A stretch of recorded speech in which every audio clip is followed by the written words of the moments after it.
Filipenses capítulo 2, versículos del 5 al 11, dice así la palabra del Señor. Haya pues en vosotros este sentir que hubo también en Cristo Jesús, el cual, siendo en forma de Dios, no estimó el ser igual a Dios como cosa que aferrarse, sino que se despojó a sí mismo, tomando forma de siervo, hecho semejante a los hombres, y estando en la condición de hombre, se humilló a sí mismo, haciéndose obediente hasta la muerte y muerte de cruz. Por lo cual Dios también le exaltó hasta lo sumo, y le dio un nombre que es sobre todo nombre, para que en el nombre de Jesús se doble toda rodilla de los que están en los cielos y en la tierra y debajo de la tierra, y toda lengua confiese que Jesucristo es el Señor, para gloria de Dios Padre. Hasta aquí la palabra del Señor. Pueden volver a tomar asiento. Y mis hermanos, voy a continuar en la exposición de la serie que había iniciado. Habíamos hecho solamente un mensaje por la tarde, la serie La Preciosidad de Cristo, y el tema que vamos a estar considerando en este día va a ser acerca de la preciosidad de Cristo en su obra de salvación. En el primer mensaje nosotros consideramos Primera de Pedro 2:7, en donde teníamos las palabras acerca de Cristo: Él es precioso. Para el que cree o para los que creen, Él es precioso. Y lo que vamos a estar haciendo ahora en los próximos mensajes de esta serie es considerar a la luz de diferentes versículos bíblicos o temas bíblicos, podríamos decir también, la preciosidad del Señor Jesucristo. Ahora, este pasaje que he leído para ustedes no lo voy a exponer de manera exhaustiva, pero sí va a ser un esqueleto que nos va a guiar para el tema que vamos a estar considerando en esta mañana. Cristo es precioso en su obra de salvación. Ahora, este tema lo voy a dividir en dos mensajes. En esta mañana vamos a ver la primera parte de este tema y vamos a ver los dos primeros puntos de los tres de los que trata todo el tema, y por la tarde vamos a estar considerando la segunda parte con el último punto. En primer lugar vamos a ver su encarnación, en segundo lugar su sacrificio y en tercer lugar su exaltación. Jesucristo es precioso en su obra de salvación, y su obra de salvación consiste en esto, que se resume en el pasaje que he leído para ustedes. Entonces, en el sermón de esta mañana vamos a considerar solamente los dos primeros puntos: su encarnación y su sacrificio. Ahora, estos dos puntos tienen que ver con lo que se conoce comúnmente como la humillación de Cristo, o el estado de humillación de Cristo, y el último punto, que es la exaltación, tiene que ver con lo que se conoce como la exaltación del Señor Jesucristo. Entonces, consideremos en primer lugar, mis hermanos y amigos, su encarnación. Estoy hablándoles de que Cristo es precioso para los que creen en su obra de salvación.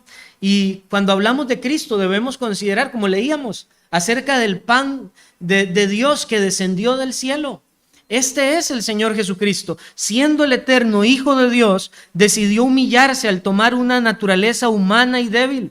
Y es que debemos de pensar en esto. Lo que Cristo hizo no tiene lógica en el razonamiento humano, porque las personas comúnmente más bien anhelamos estar en una condición mejor. Procuramos tener un progreso, podríamos decir, en nuestra condición actual. Pero lo que Cristo hizo no es la lógica del hombre. Cristo estaba ya en el lugar más exaltado, porque Él es Dios sobre todas las cosas, y sin embargo se humilló. Él escogió voluntariamente entrar en una condición de debilidad al asumir una carne, al asumir un cuerpo semejante al nuestro. Esto fue lo que hizo el Señor Jesucristo en la encarnación. Y yo creo que nosotros comúnmente no nos percatamos de la grandeza y el misterio y la belleza de la encarnación del Señor Jesucristo. Esto en verdad es algo maravilloso que refleja la preciosidad del Salvador Jesucristo. En esto radica la preciosidad de Cristo, en que voluntariamente se dispuso a entrar en una condición de pobreza con el propósito de enriquecer a los hombres. Esto es lo que muestra el apóstol Pablo en 2 de Corintios capítulo 8, versículo 9. Porque ya sabéis la gracia de nuestro Señor Jesucristo, que por amor de vosotros se hizo pobre siendo rico, para que vosotros con su pobreza fueseis enriquecidos. Estamos hablando del Verbo de Dios, el eterno e inmortal. Aquel que es infinito decidió experimentar la finitud y mortalidad para convertirse en hombre, tomando para sí una naturaleza humana. Es lo que leímos en Filipenses 2, versículos 6 al 7. El cual, siendo en forma de Dios, eso significa siendo Dios, siendo igual a Dios, no estimó el ser igual a Dios como cosa a que aferrarse, sino que se despojó a sí mismo, tomando forma de siervo, hecho semejante a los hombres. Miren, solo esas breves palabras del apóstol Pablo deben hacernos pensar, ¿de verdad puede alguno creer que ha sondeado a profundidad esta decisión de la segunda persona de la Trinidad de hacerse hombre? Yo creo, mis hermanos y amigos, que esto en verdad es imposible. Es demasiado profundo lo que la encarnación del Señor Jesucristo encierra. Se trata del amor infinito de Dios, de su maravillosa gracia, que lo inclinó a obrar de manera preciosa al traer a su precioso Hijo Jesucristo al mundo para redimir a pecadores. Tan solo debemos considerar estas palabras: no estimó el ser igual a Dios como cosa a que aferrarse. Y nuestros corazones, hermanos, deberían de conmoverse con este abismo infinito de gracia. No estimó el ser igual a Dios como cosa a que aferrarse. ¿Cuán diferente es Cristo, el postrer Adán, al primer Adán? Porque si usted mira aquel relato de la tentación, una de las cosas que hizo Satanás con Adán y Eva fue tentarlos diciéndoles que ellos podían ser semejantes a Dios, que ellos podían ser como Dios. Usted lo puede leer en Génesis 3:5. Y ellos desearon esto. Ellos anhelaban esa condición falsa en la que la serpiente les decía: ustedes serían como Dios. Pero Cristo, el que sí es Dios verdadero, no estimó el ser igual a Dios como cosa a que aferrarse. ¿No es esto maravilloso? De verdad, esto es demasiado grande, esto es insondable para nosotros. No estimó el ser igual a Dios. El Hijo eterno de Dios, mis hermanos y amigos, no tenía obligación de convertirse en hombre. No tenía obligación de pasar la humillación que esto significaba, pero no se aferró a ello, sino que, como dice Pablo, se despojó a sí mismo, tomando forma de siervo, hecho semejante a los hombres. Esto es algo demasiado grande, y si nosotros no podemos ver esto, estamos muy mal al no comprender que esto es algo en verdad que nos supera, que es algo extremadamente grande. El apóstol Juan expresa esta misma verdad de Pablo de la siguiente manera en su Evangelio, capítulo 1, versículo 4.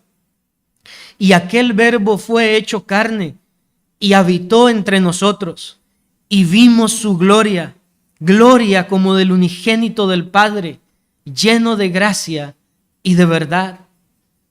¿Puede usted ver la gracia que hay en ese hecho histórico, maravilloso, que vino a cambiar el curso del mundo? Es que la encarnación de Cristo lo cambió absolutamente todo. Cambió la historia del mundo para siempre. ¡Cuánta gracia hay en Dios! Concéntrate en estas palabras. Y aquel Verbo fue hecho carne. El Verbo del que había dicho Juan era Dios. Y el Verbo era con Dios. Y el Verbo era Dios. El Verbo de Dios se hizo carne. Dios se hizo hombre, Dios descendió del cielo, Dios vino a morar entre pecadores, Dios se compadeció del mundo perdido en el pecado. Y por eso el apóstol Juan tiene que decir: vimos su gloria, lleno de gracia. Yo me imagino a Juan escribiendo esto, narrando cómo el Verbo se hizo carne y vimos su gloria. aquella mente de Juan profundizando en este misterio de la encarnación. Vimos su gloria velada por un cuerpo de carne, pero vimos su gloria lleno de gracia, lleno de verdad, lleno de la presencia de Dios aquí en la tierra. Pecadores terribles que le habían dado la espalda a Dios. Vimos su gloria. ¿Has visto la gloria de Cristo? ¿Has visto esa compasión, su amor, su paciencia? Vimos su gloria. ¿Puedes decir esto? El Verbo de Dios tabernaculizó, se hizo carne, tomó un cuerpo semejante al nuestro. Todo lo que implica esto es tan grande. Es que balbuceamos como niños nada más. Cuando miramos la gloria de Cristo en su encarnación, es algo grande de verdad. Ni siquiera podemos imaginarnos todo lo que hay allí. El poder de Dios, su bondad, su majestad. Es algo demasiado grande. Porque el apóstol Pablo nos enseña que él se despojó a sí mismo, tomando forma de siervo. Pero es que debemos de pensar algo también. Cristo no vino con una superhumanidad, como algunos tal vez erróneamente piensan. Cristo tomó un cuerpo semejante al nuestro. Tomó un cuerpo con las debilidades del cuerpo en el estado caído, aunque sin pecado. Y esto es glorioso también en la encarnación. Un cuerpo de carne y sangre que experimentó lo que nosotros experimentamos.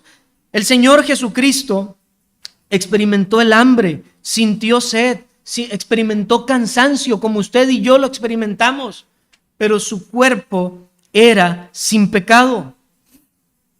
Satanás pretendió tentarlo cuando se dio cuenta que él tuvo hambre, pero él era sin pecado. Esto es algo maravilloso de contemplar. Cristo vino con un cuerpo en debilidad semejante al nuestro, y con ese cuerpo, déjeme decirle algo, con ese cuerpo el Señor Jesucristo se mantuvo en oración mientras los discípulos dormían. Mateo 26:40. Se levantaba de madrugada a orar. Marcos 1:35. Se desgastaba caminando largas distancias para ir a predicar el evangelio del reino. El Señor Jesucristo, en su humanidad, también debió esforzarse en los medios de gracia para el crecimiento espiritual. ¿Sabía usted esto? Él no vino con una superhumanidad. Jesucristo tuvo que aprender como nosotros aprendemos también. En su humanidad Él tuvo que hacerlo. Vea lo que dice Lucas 2:40.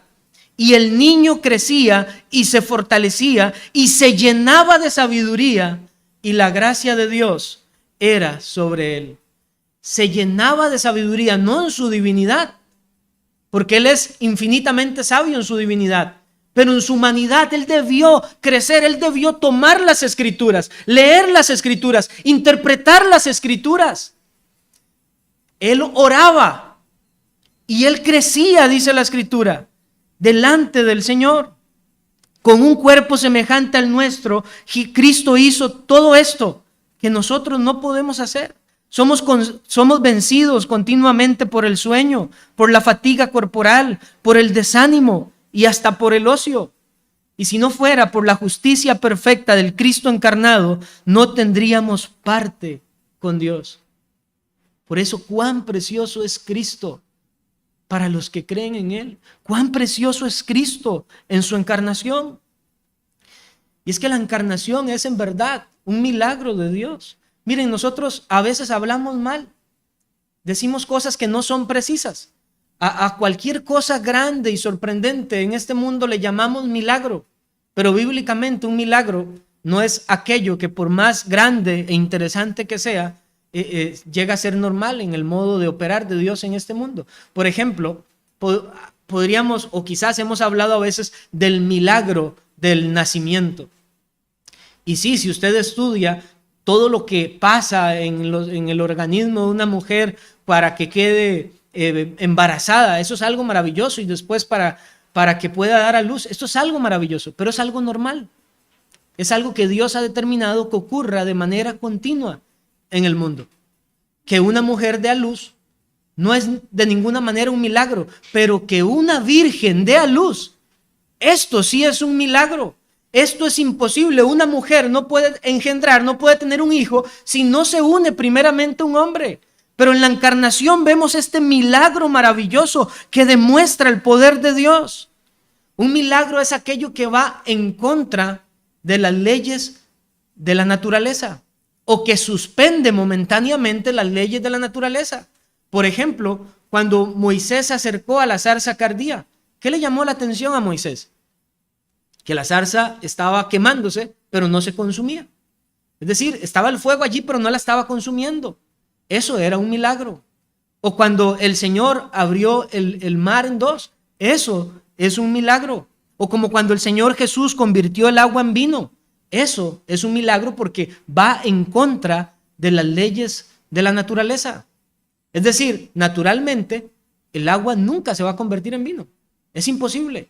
Dios actuó, el Señor Jesucristo actuó, demostrando su poder, y esto se manifiesta en su encarnación. Es por obra del Espíritu Santo que María, siendo virgen, dio a luz o fue embarazada sin haberse llegado un hombre. Miren lo que dice Lucas capítulo 1, versículos 30 al 35. Entonces el ángel le dijo: María, no temas, porque has hallado gracia delante de Dios, y ahora concebirás en tu vientre, y darás a luz un hijo, y llamarás su nombre Jesús. Este será grande, y será llamado Hijo del Altísimo, y el Señor Dios le dará el trono de David su padre, y reinará sobre la casa de Jacob para siempre, y su reino no tendrá fin. Entonces María dijo al ángel: ¿cómo será esto? Pues no conozco varón. María sabía que era imposible para una mujer tener un hijo sin haberse llegado a un varón. Versículo 35, respondiendo el ángel le dijo: el Espíritu Santo vendrá sobre ti, y el poder del Altísimo te cubrirá con su sombra, por lo cual también el santo ser que nacerá será llamado Hijo de Dios. Hermanos, la encarnación es uno de los misterios más bellos en los que nosotros podemos meditar. Mira el poder de Dios allí. Cuánta gloria, cuánta omnipotencia manifestándose en que una virgen quedara embarazada y quedara embarazada de un santo ser, el Hijo de Dios. Hay muchas cosas que se demuestran en la encarnación. La Escritura llama a esto también como el misterio de la piedad. Esto es algo que sigue siendo un misterio para nosotros. No podemos comprenderlo de manera plena. Dice 1 Timoteo 3:16, e indiscutiblemente grande es el misterio de la piedad. Dios fue manifestado en carne. Dios fue manifestado en carne. Es que esto es grande, indiscutiblemente grande es el misterio de la piedad. El misterio de la gracia de Dios, de la caridad de Dios, un Dios exaltado que da sus dones, da su misericordia, da su favor a pecadores terribles como nosotros. Y ese don glorioso es su propio Hijo Jesucristo. Así que la encarnación es un misterio, pero es a la vez una fuente inagotable de meditación que debe hacer arder nuestros corazones con el fuego de la grandeza, de la gracia de Dios para pecadores como nosotros. En la encarnación, mis hermanos y amigos, el amor de Dios se hizo visible corporalmente. Esto es la realidad. El amor de Dios se hizo visible corporalmente en la persona de Cristo, porque Dios es amor. Dice 1 Juan 4:9, en esto se mostró el amor de Dios para con nosotros, en que Dios envió a su Hijo unigénito al mundo para que vivamos por él. Si alguien preguntara a un cristiano entendido, ¿qué es el amor?, inmediatamente señalaría a Cristo. Él es el amor. Él es el amor de Dios manifestado del cielo a los hombres. Él es el amor. Él es el amor corporalizado. La encarnación debe llevarnos a una consideración profunda del poder de Dios, de su amor, de su gracia y su sabiduría. Piensan respecto al poder de Dios. La encarnación en verdad debe dejar perplejos a los que meditan en el poder de Dios que se hace manifiesto en ella.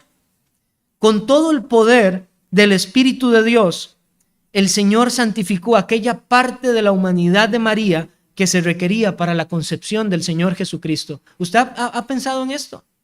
Porque les dije antes, Jesucristo tomó un cuerpo semejante al nuestro, con las debilidades del estado caído de los hombres, pero sin pecado. Pero ¿cómo se transmite la corrupción natural o el pecado original entre los hombres? Por medio de la procreación. Los genes, podríamos decir, del hombre y la mujer transmiten esto a su posteridad.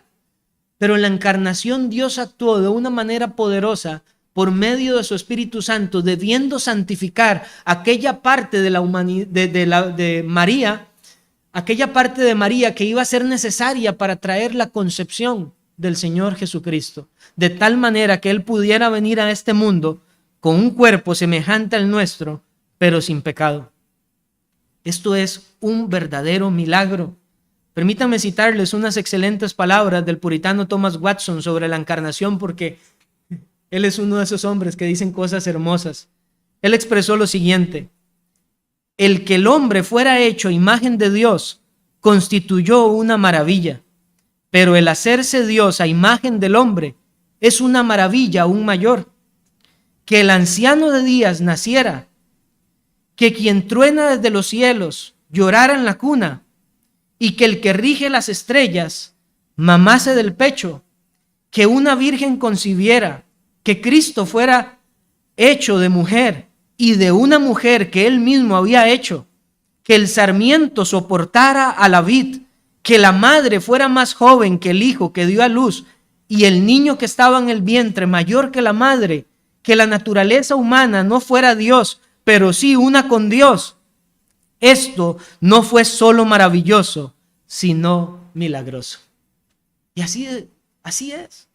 ¿Cuánta profundidad hay entonces en la encarnación? El milagro de la encarnación demuestra el poder de Dios actuando amorosamente por pecadores como nosotros. La encarnación debe llevarnos a meditar en su amor. El creador del universo, revestido de gloria eterna, se humilló para hacerse semejante a los hombres. Una vez más, Watson dice: ¿qué rey estaría dispuesto a llevar cilicio sobre su ropa de oro? Sin embargo, Cristo no se negó a tomar nuestra carne. ¡Qué amor tan maravilloso el de Cristo! Si Él no se hubiera hecho carne, nosotros habríamos sido hechos maldición. De no haberse encarnado Él, nosotros hubiéramos sido encarcelados para siempre. Qué gran misterio, qué gran obra del amor de Dios es esta. La gracia del amor, la gracia de Dios, su amor de Dios se ve manifiesto en la encarnación, en la que nosotros debemos de meditar continuamente. Debemos meditar en esa gracia maravillosa que queda manifiesta en la condescendencia divina para rescatar al pecador. Amigos, Cristo no vino en todo el esplendor de su gloria, sino tomando un cuerpo semejante al nuestro. No vino lleno de riquezas, sino que vino de la manera más humilde que podía venir a este mundo, naciendo en un pesebre. Tuvieron que darle un lugar prestado, un lugar allí que no era habitual para dar morada a los que andaban por el camino. Él no vino con todo su esplendor, Él vino en humildad, no tuvo dónde recostar su cabeza. Cuánta gracia hay en Cristo para disponerse a esto. Considere cuánta bondad. La humildad de Cristo se refleja en esa maravillosa gracia y la gracia del Padre, quien lo planeó todo desde la eternidad para la redención del hombre. La encarnación debe llevarnos a pensar también en la infinita sabiduría del Señor. No había un plan diferente que pudiera comprar el perdón de pecados para nosotros. Solo podía ser hecho por medio del Hijo eterno de Dios, convirtiéndose el hombre para condenar al pecado en la carne. Esto es lo que dice Pablo en Romanos 8:3, porque lo que era imposible para la ley, por cuanto era débil por la carne, Dios, enviando a su Hijo en semejanza de carne de pecado y a causa del pecado, condenó al pecado en la carne. Era necesaria la encarnación para que el pecado fuera condenado en la carne. Dios se hizo hombre para que usted y yo, si ponemos nuestra esperanza en Él, seamos salvos. Qué gran amor, qué bienaventuranza es esta para todo aquel que cree y que puede comprender la preciosidad del Señor Jesucristo. Pero tampoco debemos dejar de pensar que aunque esta encarnación de Cristo en verdad muestra la humillación del Hijo de Dios, sin embargo debemos de reconocer que Él nunca dejó de ser Dios. Su encarnación no hizo que Él dejara de ser Dios por algún momento. Él siguió siendo Dios. Así que aún en ese estado de humillación, habiendo tomado un cuerpo, la gloria del Dios verdadero se hizo manifiesta en el Cristo encarnado. Consideremos algunos hechos de la encarnación. Podemos considerar aquel pesebre.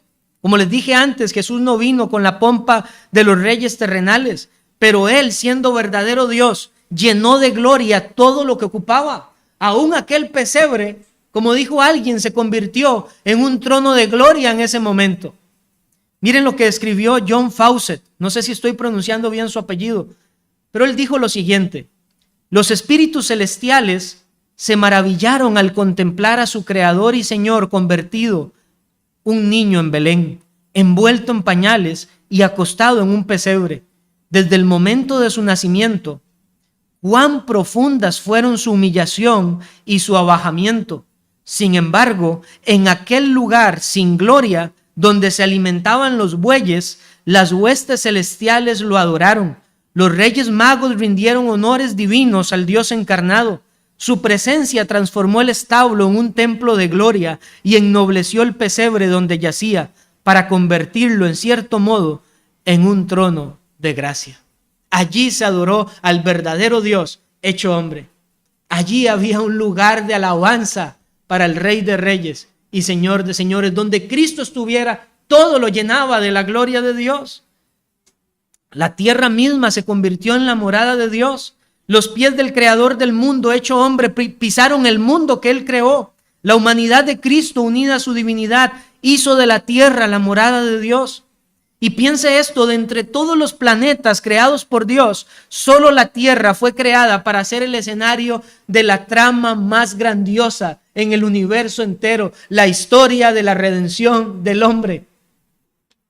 Esto es la gloria de Dios manifestándose en la tierra, un pedazo pequeño de todo el universo. Esta historia de la redención no podía darse sin la encarnación de Cristo.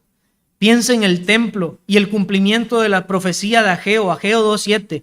Y haré temblar a todas las naciones, y vendrá el deseado de todas las naciones, y llenaré de gloria esta casa, ha dicho Jehová de los ejércitos. Lo que sucedió es que el pueblo del Señor había levantado nuevamente el tabernáculo, la casa del Señor, y en aquel tiempo hubo personas que lloraban, porque ellos decían: la gloria de este segundo templo no se compara a la gloria del templo de Salomón, aquel primer templo. Habían personas que recordaban aquello y lloraban porque decían: no se parece a la gloria del primer templo. Pero el Señor les dice: haré temblar todas las naciones, vendrá el deseado de todas las naciones y llenaré de gloria esta casa. Cuando el Señor Jesucristo entró a ese segundo templo, tras haberse encarnado, se cumplió esta profecía. Se llenó de una gloria mayor que la pompa del templo de Salomón, porque ahí estaba el verdadero templo de Dios, Cristo, su Hijo, hecho hombre. Fue algo realmente maravilloso. Podemos pensar en la tierra de Jerusalén. Brilló entre todas las naciones.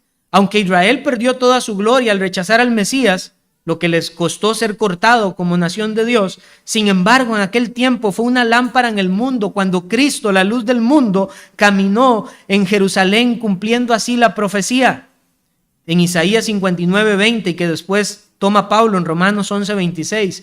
Y vendrá el Redentor a Sión. La luz del mundo vino al mundo en aquella pequeña porción de tierra. Esa tierra de Israel se convirtió en la lámpara del mundo. El problema fue que muchos no se percataron de esto. La gran pregunta es: ¿se percata usted de quién es Jesús? ¿Se percata usted de que Él en verdad es la luz del mundo, que vino para alumbrar las tinieblas de los hombres? Esto es lo que usted tiene que reconocer. Pero la preciosidad de Cristo en su encarnación no es todo en la obra de salvación del Señor Jesús. La encarnación tenía un propósito, y tenía el propósito de que el Hijo de Dios, siendo hombre, muriera la muerte de cruz. Y este es el segundo punto que vamos a considerar: el sacrificio del Señor Jesucristo. Él se hizo hombre para morir en lugar de pecadores. Y en esto vemos la preciosidad de Cristo, en que siendo quien podía traer el juicio de Dios sobre todos los hombres, se dispuso más bien a entregarse por ellos. Considere esto, una vez más, no tenía obligación de venir al mundo, no tenía obligación de humillarse. Él podía traer el juicio de Dios inmediatamente por el pecado de los hombres, y sin embargo, antes que el juicio, vino la misericordia de Dios. Antes que el castigo justo, vino la gracia de Dios por medio de su Hijo Jesucristo, y vimos su gloria, gloria como del unigénito del Padre, lleno de gracia. No se nos olvide esto, lleno de gracia. Y estando en la condición de hombre, se humilló a sí mismo, dice Pablo, haciéndose obediente hasta la muerte, y muerte de cruz. Filipenses 2:8. El Cordero de Dios, mis hermanos y amigos, vino a este mundo con el propósito de ser llevado al matadero. Para eso descendió el pan del cielo. Descendió con el propósito de ser llevado al matadero. Cristo sabía lo que venía. Él no vino para ver qué pasaba. Él vino sabiendo que iba a ser como un cordero llevado al matadero. No vino a llevar una vida placentera, vino a sufrir de la manera más terrible. Y aunque Dios Padre fue quien designó a Cristo para esto conforme al consejo eterno de Dios, la humillación del Hijo no fue por obligación, sino por consentimiento. No había una diferencia entre el plan del Padre que encomienda y en la voluntad del Hijo que viene a los hombres. Por eso el apóstol Pablo no dice, Dios lo humilló. Él no escribe eso. No dice, el Padre lo humilló y lo humilló hasta la muerte de cruz. No, sino que habla de Cristo, se humilló a sí mismo. Él estuvo voluntariamente dispuesto a esto. El Hijo de Dios aceptó la voluntad del Padre y lo hizo gustosamente. Él tenía toda la disposición para humillarse con el propósito de rescatar a pecadores. Era necesaria esta encarnación para que el Dios hombre muriera en sustitución de pecadores, y a este sacrificio estuvo bien dispuesto el Señor Jesucristo. Al que no conoció pecado, por nosotros lo hizo pecado, para que nosotros fuésemos hechos justicia de Dios en él. Pero cuando meditamos en que la obra de redención, la obra de salvación de Cristo necesitaba este sacrificio, debemos considerar también que Cristo no vino a pasar los sufrimientos lo más rápido posible. No, Él llevó una vida de humillación. Él soportó muchos años en este mundo lleno de humillaciones, de burlas, de rechazos. No fue como alguien que dijo, bueno, Padre, voy a hacerlo, pero por favor que sea lo más rápido posible, que no sienta yo muchas cosas. Usted ha escuchado a esas personas que dicen, cuando yo me muera, yo deseo morirme como un accidente, que todo salga muy rápido para no sufrir. Porque las personas no quieren el sufrimiento, detestan el sufrimiento, prefieren que su muerte sea de repente, para no sufrir nada, que no sientan nada en el momento en que se mueren. Pero Cristo no vino con esa idea. Cristo vino a soportar años de sufrimiento y de manera particular una semana de un gran sufrimiento antes de su crucifixión. Pero toda su vida fue una vida de sufrimiento. Podemos meditar solamente en algunas cosas. La Escritura nos muestra, por ejemplo, que sus propios hermanos no creían en él como el Mesías. Juan 7:5, porque ni aun sus hermanos creían en él. Imagínense el sufrimiento de aquel que era el Mesías, el Hijo de Dios hecho hombre, que la gracia se derramaba de sus labios. Los medio hermanos de Jesús podían reconocer su gracia, podían reconocer la excelencia de su carácter, porque él fue tentado en todo, pero sin pecado. Él tenía una excelencia de carácter que nadie más tenía en este mundo. Y su familia, sus hermanos podían ver esto y aún así lo rechazaban. ¿Quién sabe si quizás incluso se burlaban de él? Jesucristo nos muestra la Escritura también que fue tratado como un brujo o como uno que estaba alineado a Satanás. Mateo 12:24. Mas los fariseos al oírlo decían: este no echa fuera los demonios, sino por Belcebú, príncipe de los demonios.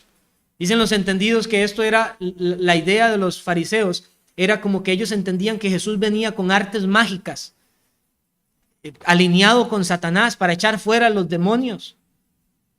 En Juan 8:48, usted puede ver que los judíos decían que Jesús tenía demonio, que él era un endemoniado. Ellos decían: ¿acaso no decimos bien que tú tienes demonio? Ellos aseguraban esto.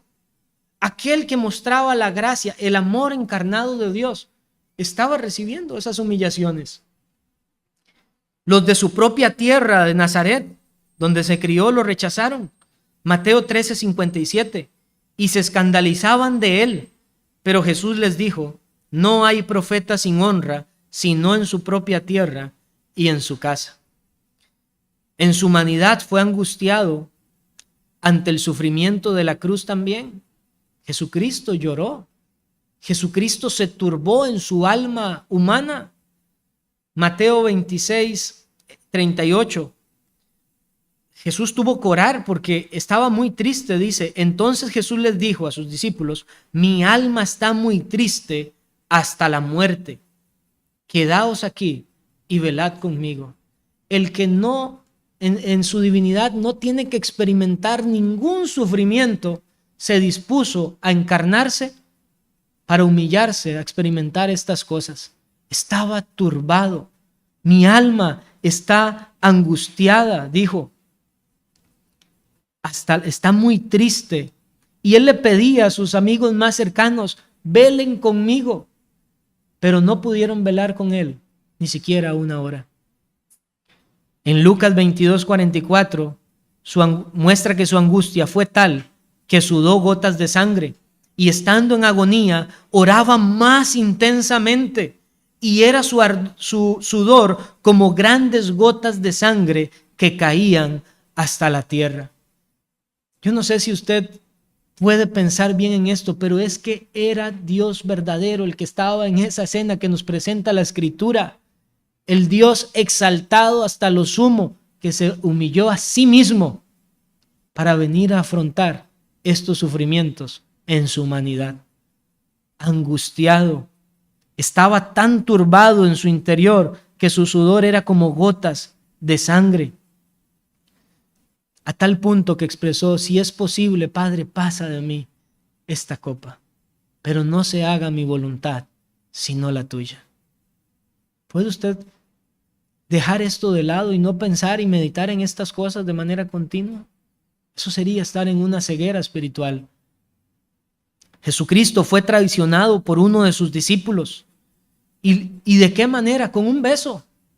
Esa fue la señal de Judas para traicionar a Cristo. Un beso. Lucas 22:48. Entonces Jesús le dijo: Judas, ¿con un beso entregas al Hijo del Hombre? Él fue condenado a sabiendas de su inocencia.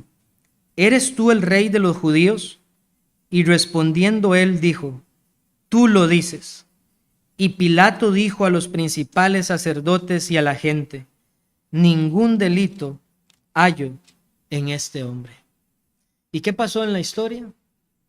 A pesar de que Pilato tenía la potestad para soltar a Cristo, porque los mismos judíos lo debieron presentar a él, porque ellos le decían a Pilato: no tenemos jurisdicción, no tenemos la potestad para crucificarlo, no podemos matarlo, por eso lo traemos ante ti.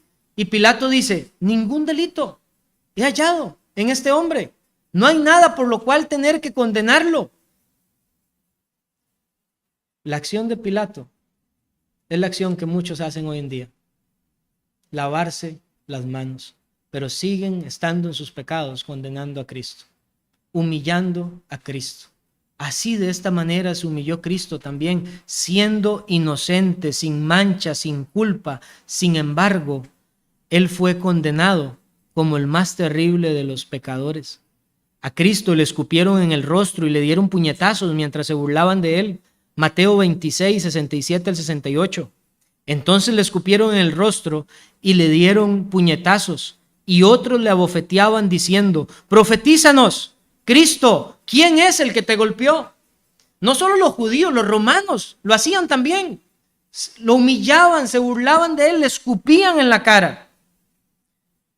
Mateo 27, 27 al 31. Entonces los soldados del gobernador llevaron a Jesús al pretorio y reunieron alrededor de él a toda la compañía. Y desnudándole, le echaron encima un manto de escarlata y pusieron sobre su cabeza una corona tejida de espinas y una caña en su mano derecha, e hincando la rodilla delante de él, le escarnecían diciendo: salve, rey de los judíos. Y escupiéndole, tomaban la caña y le golpeaban en la cabeza. Después de haberle escarnecido, le quitaron el manto, le pusieron sus vestidos y le llevaron para crucificarle. Todo esto se dispuso a hacer el Hijo de Dios en su encarnación, porque él necesitaba ser obediente, necesitaba ser humillado hasta la muerte, y muerte de cruz.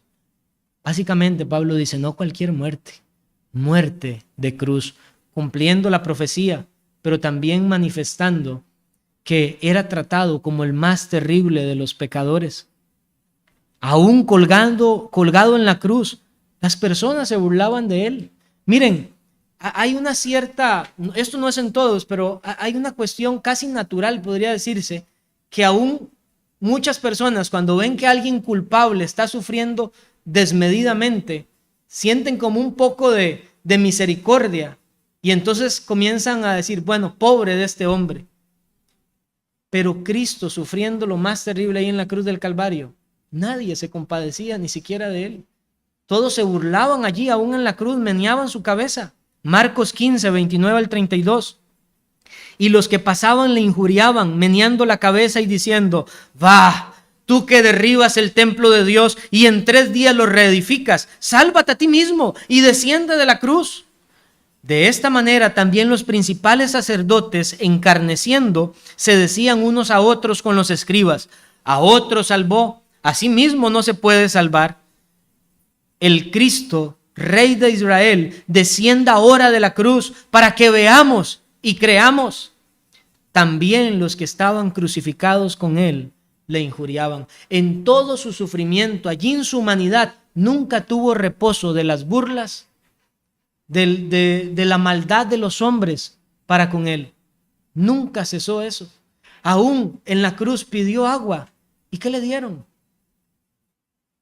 Le dieron vinagre. Aún en la cruz sufriendo eso. Y nadie tuvo compasión de él. Pero él se dispuso a hacer esto porque él vino como cordero llevado al matadero.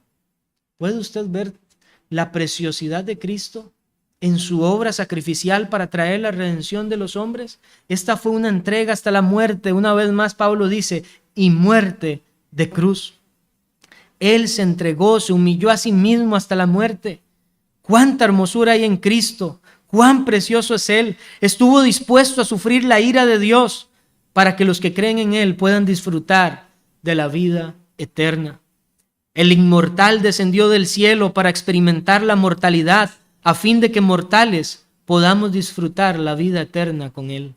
Déjenme decirles algo más. Lo que sucedió allí en la cruz del Calvario fue el cuadro más maravilloso que jamás se ha pintado en el universo. Y esta no fue una obra de la imaginación, sino una obra real. Poéticamente se expresa de esto en los Salmos de la siguiente manera. Salmo 85, 10. La misericordia y la verdad se encontraron, la justicia y la paz se besaron.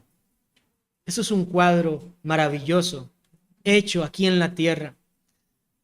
Quizás usted es alguno de los que les gusta tener un bonito cuadro en su sala de estar. Qué bonito es ver un cuadro bien pintado, aquel paisaje hermoso. No hay absolutamente ninguna obra de arte en este mundo que se asemeje a ese maravilloso cuadro donde se estaba cumpliendo la redención de los hombres en la cruz del Calvario. La misericordia y la verdad se encontraron.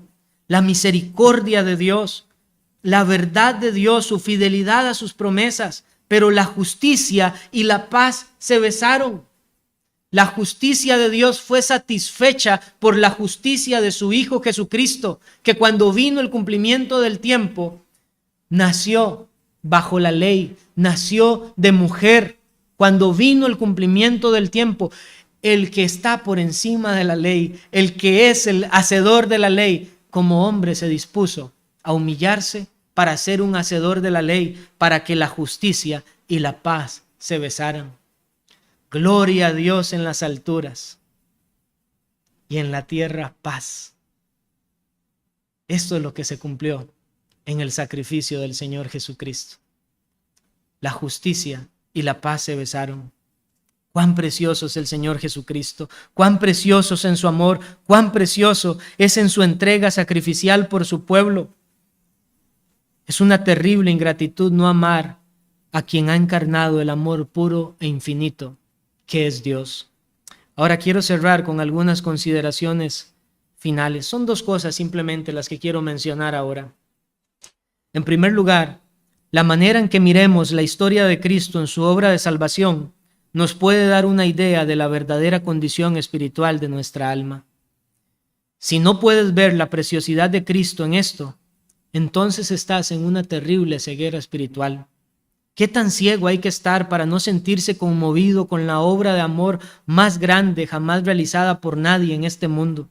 Es una cosa asombrosa que los afectos de los hombres se vean conmovidos por películas o por obras teatrales o por canciones amorosas y no se sientan conmovidos por el glorioso evangelio del Señor Jesucristo, que nos habla de su encarnación y su muerte sacrificial en la cruz del Calvario. ¿Cómo puede ser esto posible?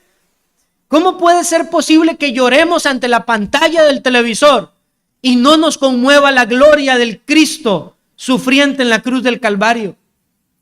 ¿Cómo puede ser esto posible? Es un asunto de ceguera espiritual.